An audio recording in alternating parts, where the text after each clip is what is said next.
It's a region that has been at war for more than 70 years.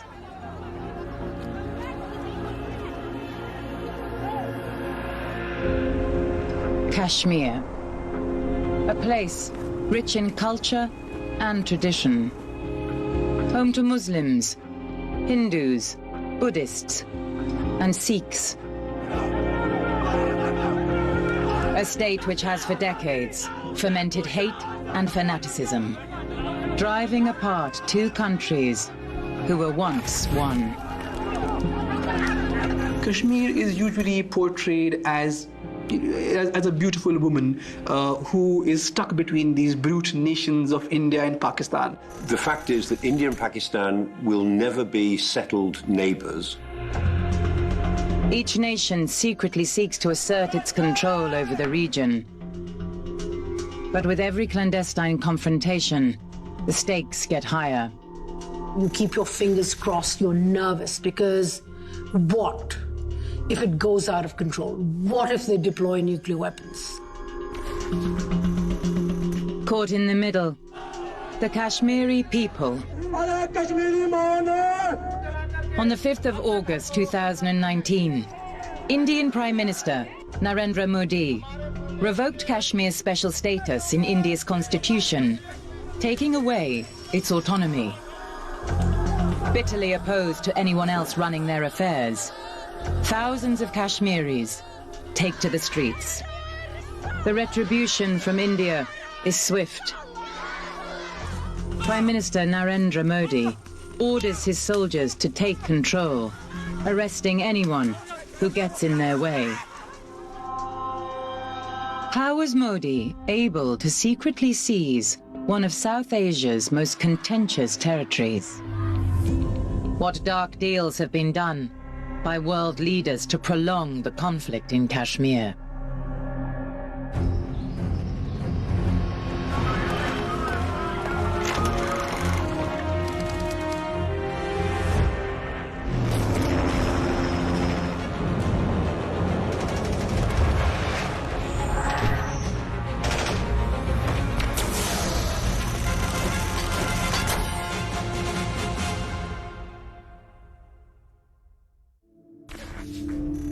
India was the jewel of the British Empire. But in the aftermath of the Second World War, Britain's treasury was depleted.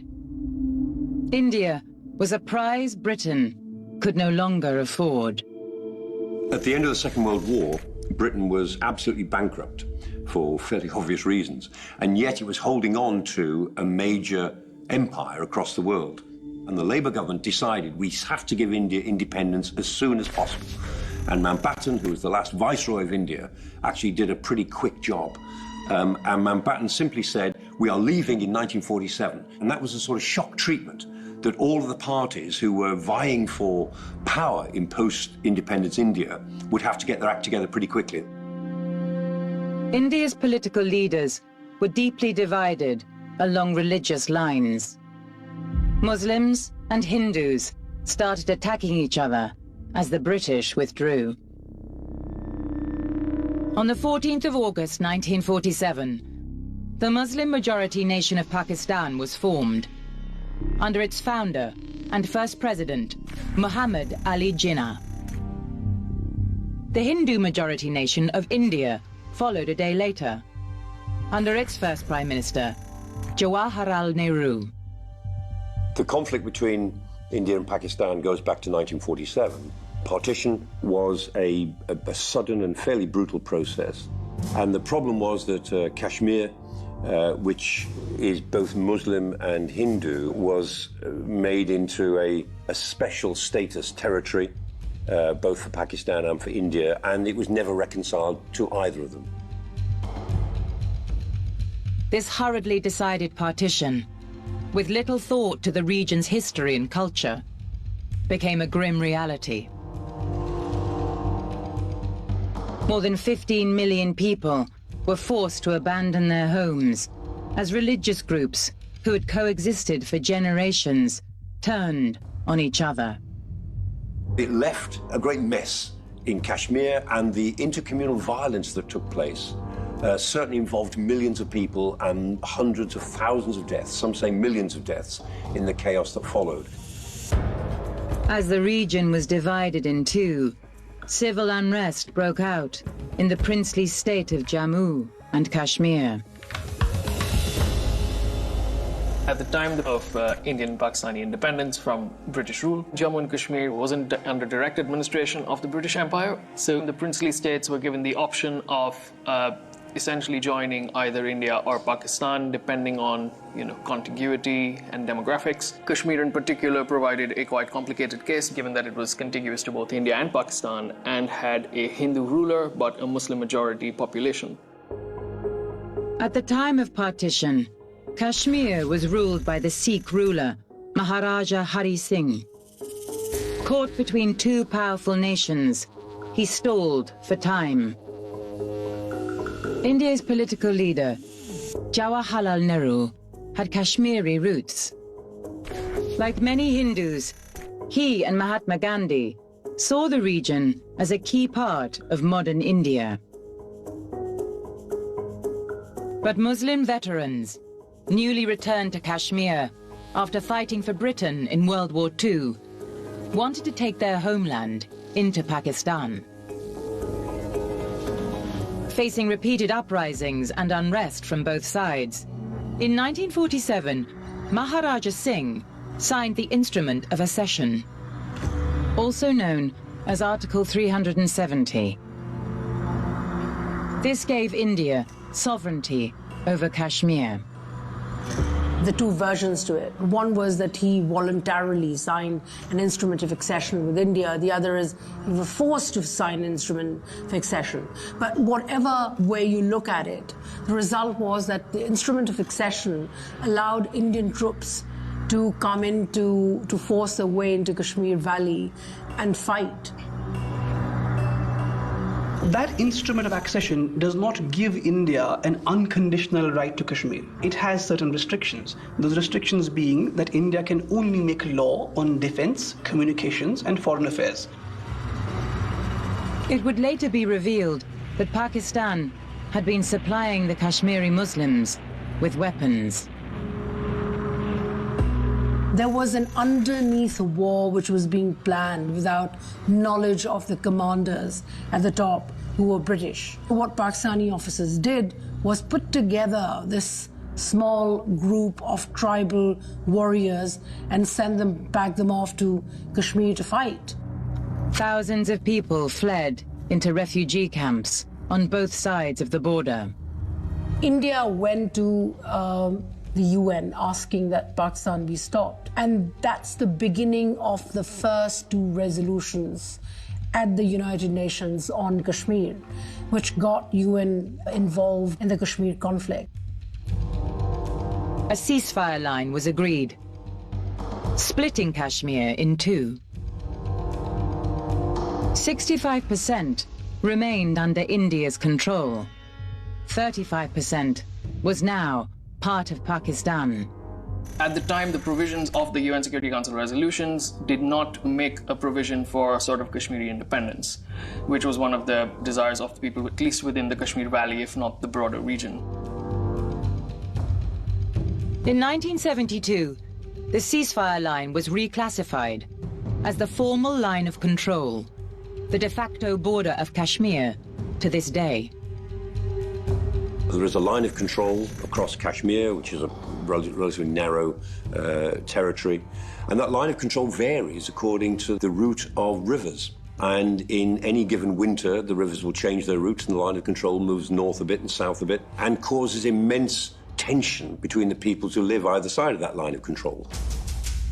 Even as this border was being agreed, both India and Pakistan's military were secretly starting to undermine it. Bigger battles were yet to come between these fierce and ultimately nuclear rivals. This line of control is one of the most densely militarized zones in the world, where you have two armies of two very populous nations staring down each other.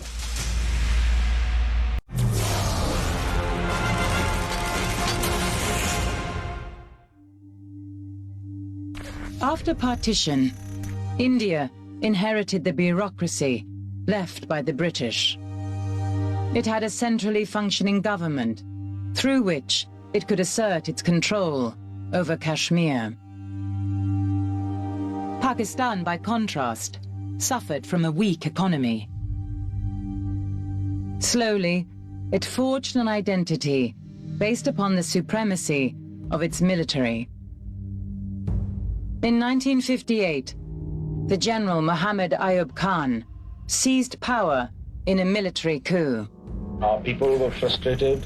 They felt that it was a perfectly good people, good country being ruined, perhaps by the people who were responsible for running the country or the system. How Pakistan military became important goes back to 1947-48, the first war between India and Pakistan. That started it all. Pakistan turned into a national security state. There was all this propaganda about how India was his big enemy, which made Pakistan military extremely important. With popular public support and new powerful Western allies, Ayub Khan and his generals believed they now had the strength to win back Kashmir. The US is one of the first countries to recognize Pakistan as an independent state and has a very close relationship with it. The fact that Pakistan's neighbor India is allied to the Soviet Union means within the Cold War, Pakistan is seen as a key ally to the United States. Pakistan had gotten stronger, it had got American aid, so there was military modernization, it could take on India, so there was a lot of confidence there. By the 1960s, freshly supplied with US tanks and artillery, Pakistan decided to act over Kashmir. In August 1965, it launched a covert mission classified as Operation Gibraltar. What we see in 1965, a plan executed whereby Pakistani military dropped its troops behind enemy lines, which is across the line of control on the Indian side in Kashmir, with the hope that these troops would encourage local Kashmiris to rise up against and fight the Indian military. The plan didn't work, but it then provoked India to respond. So they were not just fighting Pakistani troops, they were fighting local Kashmiris as well. And so that was beginning of local involvement in Kashmir of paramilitary and military by India. India responded to this covert action carried out by Pakistani troops by crossing the ceasefire line and attacking Lahore in Pakistan. Amid heavy fighting, the USA and USSR used diplomatic means to persuade both armies to fall back to the ceasefire line. In 1969, General Ayub Khan resigned as Pakistan's Prime Minister. But Operation Gibraltar was to have a lasting legacy on his country's foreign policy. The military propaganda machine rewrote the covert invasion of Kashmir as a success for Pakistan. Over time, it began to believe its own fiction. India's military also claimed victory, but the government in New Delhi was shaken. Pakistan's secret paramilitary forces had infiltrated Kashmir without their knowledge. India's Prime Minister, Indira Gandhi, sought another way to weaken Pakistan. During partition in 1947, the British cut the state of Bengal in two, giving half of the region to Pakistan. This was despite its geographical position at the opposite end of the Himalayas.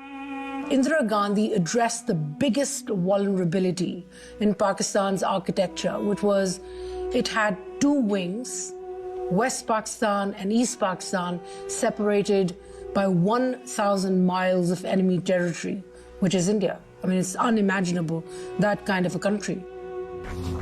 By 1970, separatist movements in East Pakistan were keen to break away from Islamabad and form their own independent state. In 1970s, Bengalis were more than all the Pakistanis put together in West Pakistan, and they wanted acceptance of their own identity. Prime Minister Indira Gandhi encouraged these breakaway groups, secretly supplying Bengali fighters with weapons, intelligence, and money. For the sake of India's security and Indian nationalism, if East Pakistan became a separate country, they could deal with it separately. And East Pakistan would always be weaker as a separate country than as part of Pakistan. In March 1971, voters in East Pakistan elected the separatist leaders who would push West Pakistan to recognize Bengali rights. The real reason for the uprising in East Pakistan was that they thought they were being exploited. A lot of lies that are told. But the fact is that these lies were used by the military to very harshly deal with people who were basically demanding their rights. Pakistan's new Prime Minister, Zulfikar Bhutto, fearing his country was about to split in two, launched a brutal crackdown. As the Pakistan military cracked down on Bengalis, India was drawn further into the conflict. Millions of refugees crossed its borders. Indira Gandhi appealed to world leaders to intervene to stop the bloodshed, while continuing her support for Bengali separatists. She hoped that the international community would grant the Bengalis independence from Pakistan. Kashmir, however, was a different story. All the things that Indira Gandhi said about the right of Muslims to be Muslim in the new Bangladesh didn't extend to Kashmir. And the Indians have always had this really strong sense that Kashmir should have been Indian from the start in 1947, that this is a historic injustice that they lay at the feet of the British, and that they must do all they can to change it. In December 1971, in a bid to put a stop to India's interference in Bengal, Pakistan launched a series of airstrikes against Indian air bases in Kashmir. India responded with force. Its army captured some 90,000 Pakistani troops in eastern Pakistan. In one of the shortest wars in history, only 13 days, this represented a comprehensive and humiliating defeat for Bhutto's government. On the 16th of December, 1971, eastern Pakistan became the new sovereign state of Bangladesh. It marked quite an existential crisis for Pakistan, essentially losing a significant chunk of its territory with a significant chunk of population. But apart from that issue, it created a significant crisis in terms of just the identity of Pakistan as a home for South Asian Muslims, which was the basis behind its creation. Bhutto was to pay the ultimate price for Pakistan's defeat. In 1977, the president was overthrown in a military coup and executed by the generals who usurped his power. Since India refused to negotiate over Kashmir's future, Bhutto's successor, General Muhammad Zia-ul-Haq, courted international allies in the hope of expanding his regime's influence. Pakistan has also always played the United States here, really. They've known how to get what they want from the US. They've known how to draw maximum military aid, how to exploit their position in that region as something that the United States needs to use for their own national security goals, while at the same time remaining very true to their own goals and interests. Zia consolidated his power by introducing a radical new agenda of Islamization into his country. Pakistan's defeat in Kashmir was reframed by hardline Islamic preachers as a jihadist struggle, which was gaining momentum. But they needed weapons and warriors to wage their holy war. In December 1979, in the shadow of the Cold War, Zia found a way to provide both. Soviet troops invaded Pakistan's neighbor, Afghanistan, in an attempt to bolster the communist government in Kabul. Resistance from Afghan warlords was swift, and Zia allowed Muslim Mujahideen forces to establish training camps in the north of his country.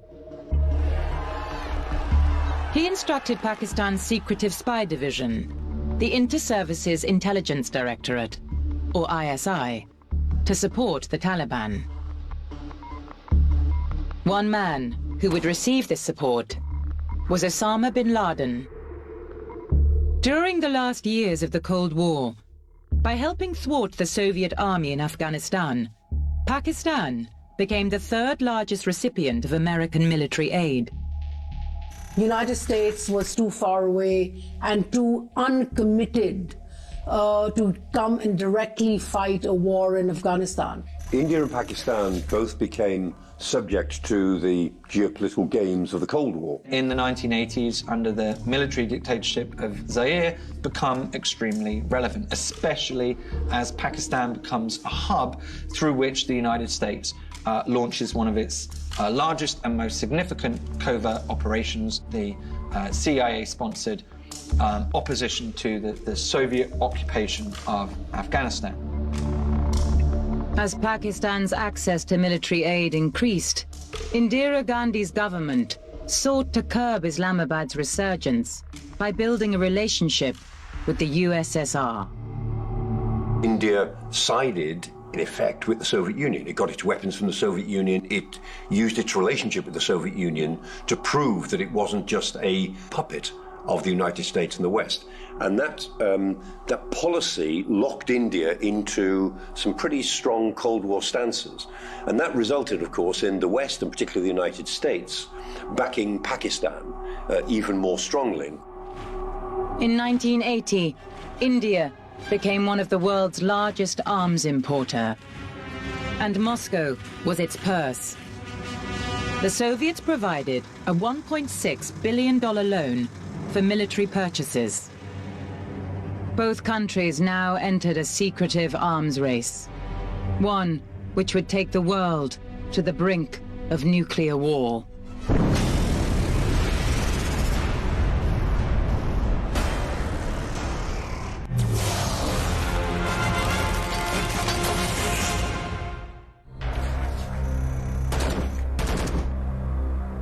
By 1989, after years of fierce fighting in the cold mountains of Afghanistan, the Soviet army finally admitted defeat to the Mujahideen. Abandoning the communist government they had propped up in Kabul, the Soviets withdrew and the Taliban took charge. Through the 1990s, it begins to become more murky and more complex. Pakistan and the border region becomes a hub for non-state terrorist groups. And the FBI and the CIA begin to recognize this as a new area of an emergent Sunni jihadi terrorist threat. General Zia's regime had secretly been using America's money to fund Islamist terror cells across South Asia. In August 1988, a plane carrying General Zia-ul-Haq crashed. Everyone on board was killed. With Zia's death, a power vacuum opened up, something the more radical elements of Pakistani society were keen to exploit. There were other militant groups from Pakistan who had fought in Afghanistan, who were battle-hardened, and some of these militants actually then made their way into the Kashmir Valley. The late 1980s was a critical period in changing the nature of the conflict in Jammu and Kashmir. In 1987, there were elections in India, and the elections were widely seen as rigged within Jammu and Kashmir. This led to significant unrest. It was sort of the trigger for the insurgency that continued for several years and continues until now, and led to the formation of more hardline militant organizations in the Kashmir Valley. Indian troops were unable to distinguish between radical Islamic fighters and Kashmiri villagers, angry at their continued denial of independence. The Indian government claim that Kashmiri separatists, Muslim separatists, operate in the south and create a lot of social division and commit acts of terrorism. And Pakistan claims that India constantly tries to push the line of control and is constantly looking at the possible conquest of the Pakistani area, the northern part of the Kashmir territories. As violent clashes unfolded, India and Pakistan were pursuing potent military power on another scale. As Pakistan pursued enriched uranium, India secretly sought its own nuclear weapon. Codenamed Smiling Buddha, the device was one of Indira Gandhi's best-kept secrets. Only a handful of generals knew of its development.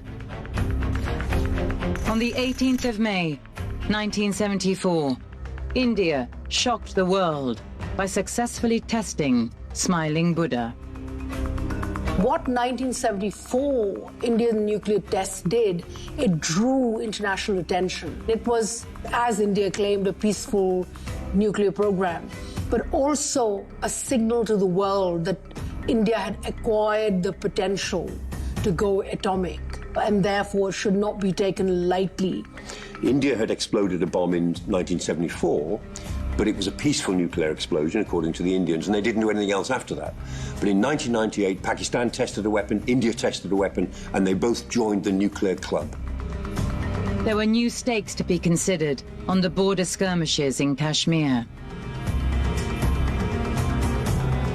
So since then, we have an inherently stable border situation between two powers who are geopolitically opposed in South Asia, who are religiously opposed, and who are both nuclear powers. As both nations revealed their nuclear capability, in Kashmir, the Islamist insurgency ramped up the pressure on India. In August 1999, Indian and Pakistani troops exchanged artillery fire across the line of control. The costs of India moving into Pakistani territory were seen to be extremely high, and Indian troops, in spite of suffering a lot of attrition, a lot of casualties, did not cross the line of control for fear of nuclear escalation. Indian troops patrolling the Kashmiri mountains that summer found the positions they had previously held were now occupied. Pakistani fighters had once again secretly invaded Kashmir. In some places, insurgent units had infiltrated more than 10 kilometers into Indian-controlled Kashmir. India maintained that these terrorists were financed and trained by Pakistan. Pakistan denied this, however, adamantly insisting the troops were Kashmiri freedom fighters, deserving of moral support. Every skirmish has become more intense than the previous one. The United States' primary goal has been to try to prevent a war in that region. They see a conflict in that region as potentially catastrophic. In the case of Pakistan, with a great deal of internal dissension, a great deal of civil unrest, it is not even clear to the rest of the world that Pakistan's nuclear weapons are safely under control. There is a great sense of impending world crisis between India and Pakistan. We are working very closely with the United States and indeed with other members of the Security Council to do everything we can to avert the risk of serious conflict. This is a conflict between two independent nations, large independent nations, India and Pakistan, and it can only be resolved bilaterally. Their position is that it needs to be mediated between those two governments, that they need to find their own solution.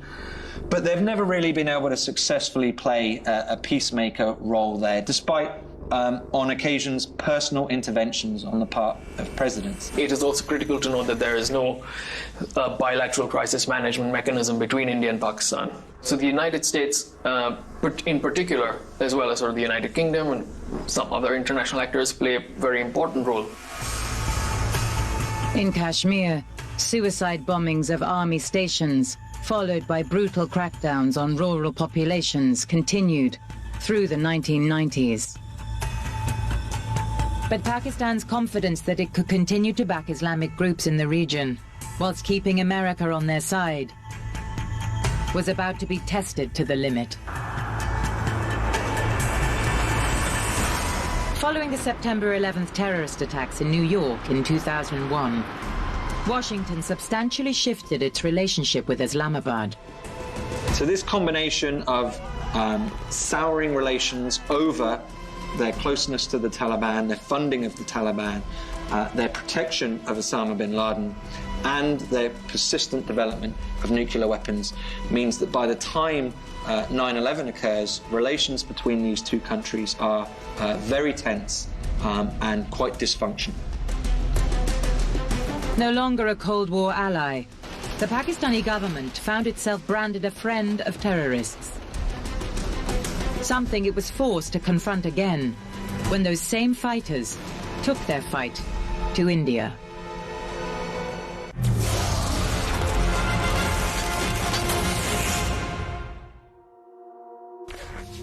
On September the 20th, 2001, 9 days after the attacks on the World Trade Center, the United States government declared a war on terrorism.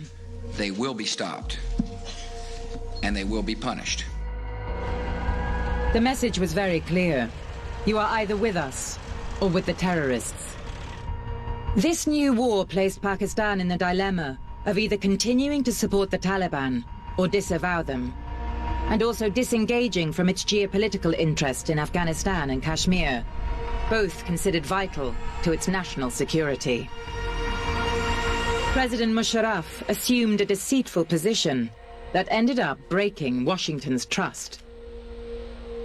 He declared his unconditional support for the war on terrorism, but continued to provide aid to Kashmiri separatist and Muslim guerrillas. For the CIA, the Pakistani Intelligence Bureau continues to support and promote terrorism in the name of Pakistan's geostrategic interests, helping its ruling elite and destabilizing its enemies by supporting Sunni Islamists in the region. The militant groups really changed the battle lines in Kashmir. Instead of that being a political movement, it became a militant movement. Fearful of losing more US support, the Pakistan government, led by President Pervez Musharraf, had taken steps to curb the extremist Islamic terror networks. The Islamic militant groups who had contributed to the bloodshed in Kashmir started attacking targets in Pakistan. The nation became an active player in the war against terrorism. The Taliban guerrillas intensified military operations in territories to the south and north. The actions led to an undeclared armed conflict against the Pakistani army. The failure of the military operations and the escalation of the clashes in 2004 and 2005 further complicated the relations between Pakistan and the United States. America blamed Musharraf for the advances of the Taliban in the southern provinces, despite the large amount of aid received. In 2006, India's government responded by redeploying thousands of troops away from the line of control.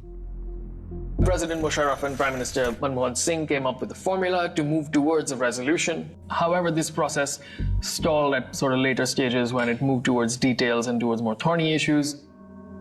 Still, when a train was bombed by Kashmiri separatists in February 2007, India chose a policy of restraint.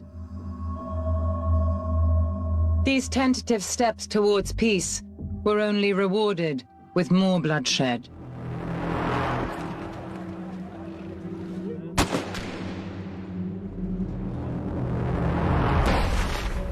On November the 26th, 2008, armed gunmen from the Islamic terrorist group Lashkar-e-Taiba attacked Mumbai, and in particular, the jewel in its crown, the world-renowned and opulent Taj Mahal Palace Hotel.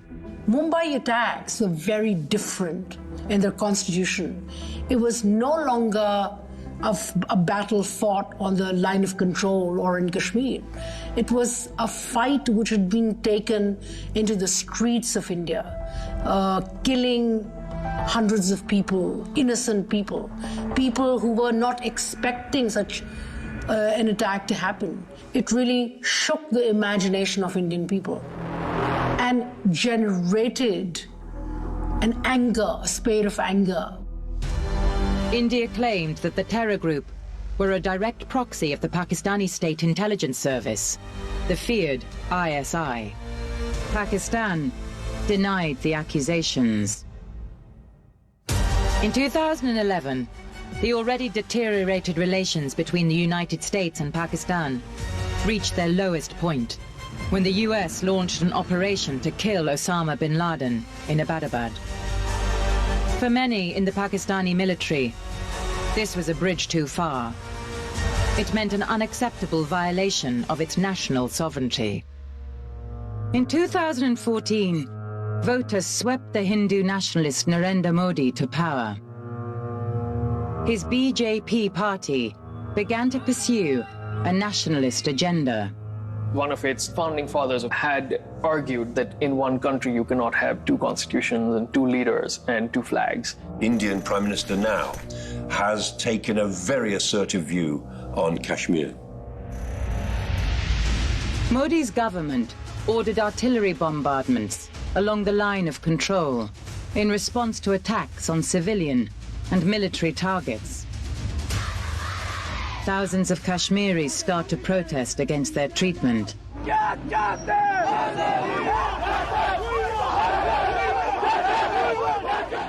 As the world refrains from getting involved, technology has brought the daily battles in Kashmir to a larger partisan audience. In July 2018, Imran Khan claims to have won the elections in Pakistan and gives a reckless warning. मैं नरेंद्र मोदी को यहां से आज पैगाम देता हूं कि आप एक्शन लें, आपकी ईंट का जवाब पत्थर से दिया जाएगा. If the world does nothing to stop the Indian assault on Kashmir and its people, two nuclear-armed states will come closer to a direct military confrontation. Both sides repeatedly interfere with mainstream media outlets, ensuring their people see the conflict through their specific nationalistic prism. In 2019, seeking re-election, Indian Prime Minister Modi seeks to capitalize on the reach of social media. His party, BJP, sent messages to millions of people claiming that Modi was going to revoke Kashmir's special status and open up the state to Hindus from across India. He also uses social media extremely well as conventional media, in terms of who he engages with selectively to make sure he reaches his audience. Hindus no longer view the suicide bombings in Kashmir as a local insurgency against the region's local elites. The aftermath of each attack is frequently shared to people's phones. So, Modi has made each bombing feel like an attack on all of modern India. The Indian response of the airstrike in Balakot in Khyber Pakhtunkhwa in Pakistan gave him a significant boost in terms of his image as being a strong nationalist leader. This is something that aligned with the aspiration of India as a growing international actor and growing in importance as a geopolitical actor. Modi wins elections on the 23rd of May, 2019. In August, his troops take control in Kashmir. The first thing to go, Kashmir's special status in India's constitution. Article 370, when read with Article 35A, implies that only Kashmiris can buy land in Kashmir. It implies that only Kashmiris are eligible for certain employment, for certain jobs in Kashmir. It gives these protections to the people of Kashmir. So what the government of India has done on August 5, 2019 is basically they have amended Article 370 without following the procedure that was agreed upon by Kashmir and by India. So in effect, they have violated the international treaty. They have violated the instrument of accession.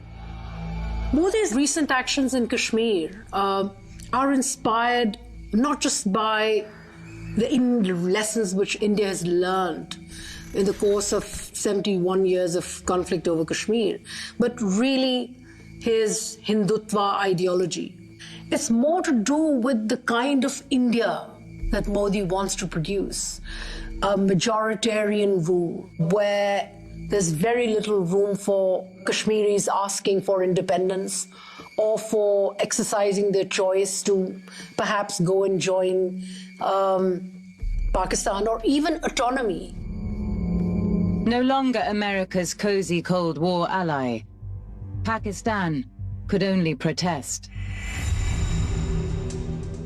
In Britain, both British Pakistanis and Hindus have lobbied Parliament on Kashmir.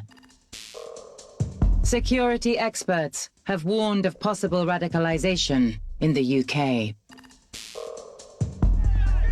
Still, little has been done.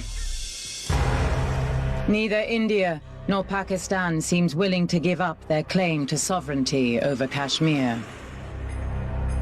The option which Modi has given to Pakistan, he has given an option to Kashmiris, which is that lay down your arms, become integrated into India, stop your movements. The signal to Pakistan is, I'm drawing a line here.